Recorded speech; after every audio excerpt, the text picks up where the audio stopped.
இன்றைய தேவ வார்த்தை 1 ராஜாக்கள் 8ஆம் அதிகாரம் 28ஆம் வசனம்.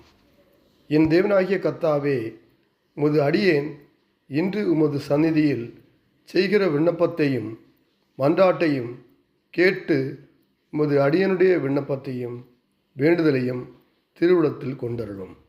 ஆமேன். அன்பின் ஆண்டவரே, இந்த புதிய நாளை தந்ததற்காக உங்களுக்கு நன்றி செலுத்துகிறோம். இந்த புதிய நாளை எங்களுக்கு ஆசீர்வதித்து தரும்படியாக ஜெபிக்கிறோம். கர்த்தாவே, நம்முடைய பிள்ளைகள் இந்த நாளில் வேண்டுகிற காரியங்களில் அதிசயங்களையும் அற்புதங்களையும் செய்யும்படியாக ஜெபிக்கிறேன்.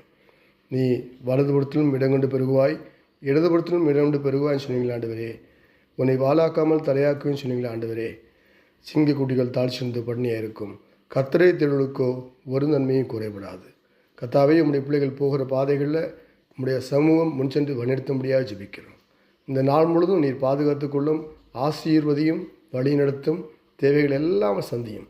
துதி கன மகிமை யாவும் முக்கிய செலுத்துகிறோம். ஆண்டவரும் ரட்சகருமாகிய மீட்பருமாகிய இயேசு கிறிஸ்து நாமத்தில் ஜெபிக்கிறோம் நல்ல பிதாவே. ஆமென்.